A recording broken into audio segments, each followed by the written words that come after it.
I'd like to now turn the podium over to Lieutenant General Tim Kadavy, the Director of the Army National Guard. General Kadavy has an engagement he must attend tomorrow, which will prevent him from participating in the Army's separate session. So he wanted to address this conference, and we wanted to provide him that opportunity. So I'm pleased to turn the podium over to General Tim Kadavy.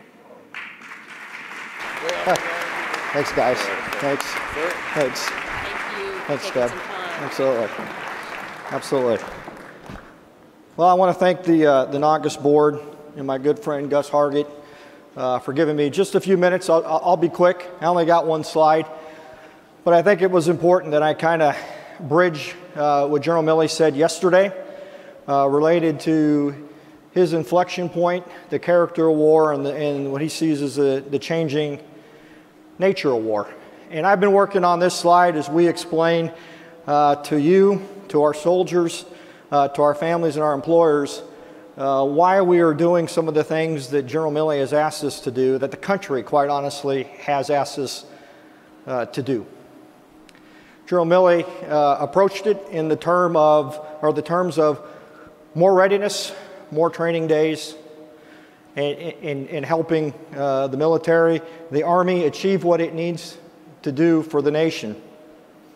And so we put this together, and so really what's it about? It's about an operational Army National Guard. And so to look at the view up here, to use a pictorial to kind of explain where we're at. So as you look at the bottom left block that says Army National Guard 1.0, this is my perspective. This is, again, is a living document. We are updating it all the time to help explain where the Army National Guard was, where it is today, and where we think it has to go based on the things that General Milley has asked us to do as an Army National Guard, and what the nation has asked us to do. Because quite honestly, as an Army of 980,000, there's not enough capacity and capability for the active component or the Army or the nation to go to war or to sustain current operations without the use of the Army National Guard.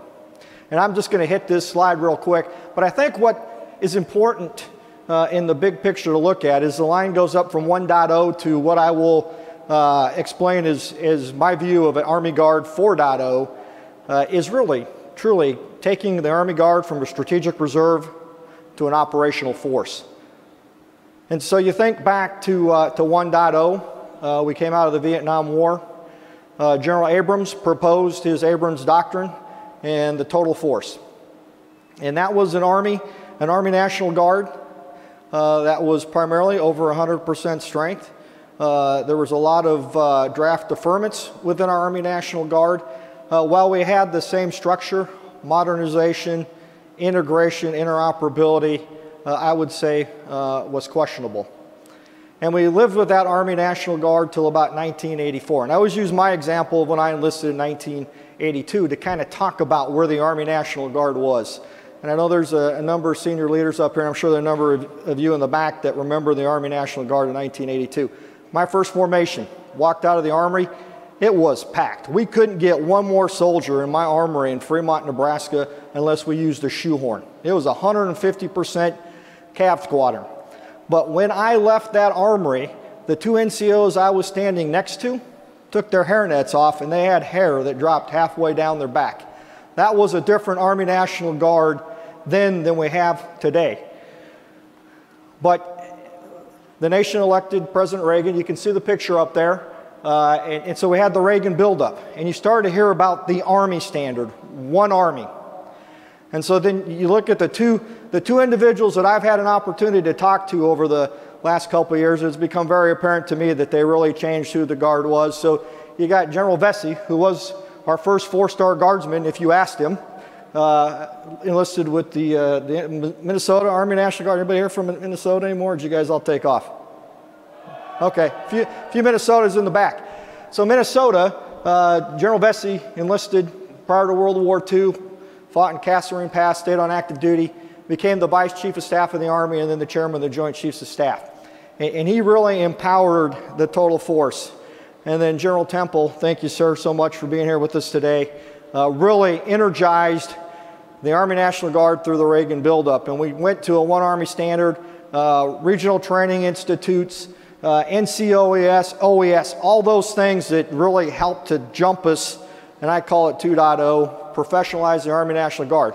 But the impact that I saw was 2 years later, that Cav squadron, that Cav troop I belonged to, went from 150% strength to somewhere around 65% strength. So those that had joined previously under different conditions elected not to stay. And then it took us some time to recruit new soldiers who were up to those type of standards. And we grew a great Army and a great Army National Guard. And then in 1991, under President Bush, we went to war, Desert Storm, Desert Shield, and performed magnificently. But we did have some issues with integration, interoperability. I know there's some Georgia Guardsmen here with the 48th. I know the 155, the 256 mobilized, did a lot of good training. In my mind, they were absolutely ready to go to war, but they didn't make it over there. So we kind of jumped to 2.5, which is the Army National Guard Combat Readiness Reform, and we grew one more time. We really, Title V, the Army really started to take us even more seriously. We had round up, round out. We had enhanced separate brigades, FSP, and we kind of lived with that same Army, but just a little bit more. And it was also during a time of some great consternation, again, related to budgets. The whole Army drew down a little bit, you know, the savings from the winning of the Cold War. And so that gets us to where we are today, Army Guard 3.0. That's the Army Guard that on September 11, 2001, 15 years ago today, changed forever. And that was an Army National Guard that became truly part of the operational force as it was related to force generation and supporting operations in Iraq, Afghanistan, continued operations in the Baltics, the Balkans, HOA, and the Horn of Africa, and also the MFO. So all that changed. And so our soldiers, again, we had some end strength problem. Those that joined for 39 days a year and occasional short-term PRC mobilization, or they were all doing NCOS, going to basic training, the One Army Standard, but they didn't join for these long mobilizations and deployments. So we changed again. We had some end strength problems, but we came out of it in the late 2000s, and we really are truly a magnificent force. But that was based on force generation. That was based on the global war on terrorism. It was based on only using a part of the Army at any one time. And as you listen to the speakers over the last 2 days, and it talks about the threats that are out there, I think the Army National Guard is at an inflection point, and you hear about more training days. Well, why more training days? Well, it's because the Army more than ever is going to rely on the Army National Guard for the operational war plans.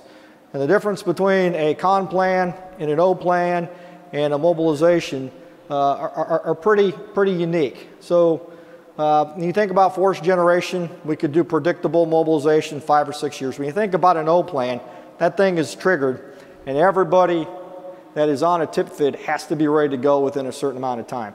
And there are certain capacities and capabilities within the United States Army that only reside in the Army National Guard, or the Army, all three components, doesn't have enough capacity. And so those type of units are going to have to be ready, and ready at a different degree than what we've been used to. And we can't use the force generation model. We're going to have to use the sustained readiness model.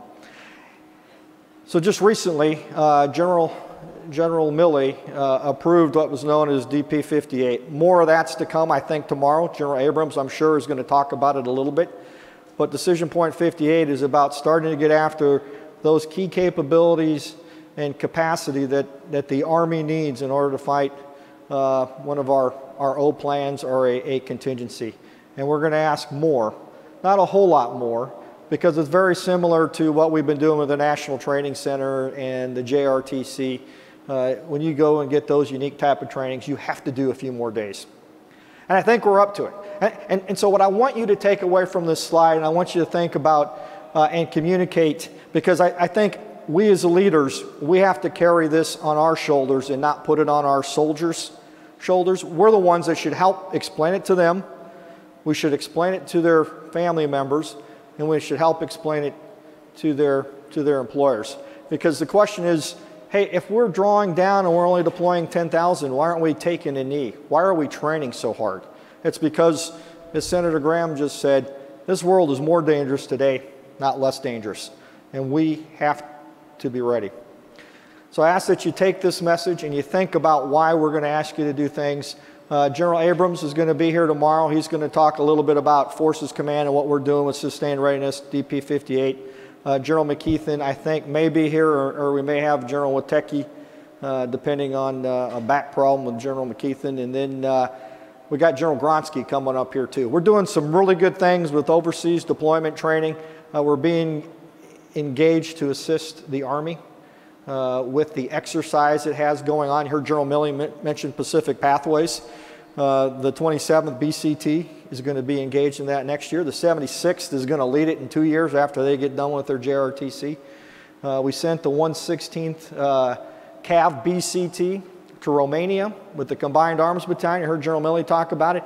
It has set the conditions for what the United States Army Europe is going to do next year with its exercises. So my message to you is we look at it as the Army leaning on us, but this is about our nation, and this is about national security, and this is about our national military strategy. And I'm here to tell you, we are more engaged, more intertwined, and more relied on than I think we ever have been in my 35 years of serving within the Army National Guard. And I'm going to leave it at that. I'm going to turn it back over to you, Deb, but I just wanted to take a couple minutes to explain how we're thinking about it in a greater strategic role.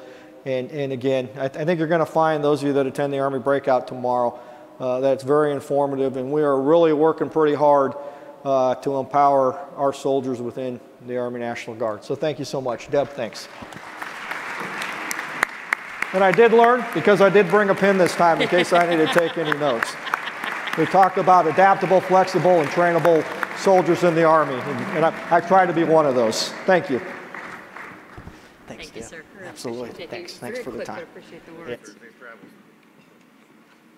Thank you, sir, for your leadership and for just giving us a quick briefing of where we have been and where we are now.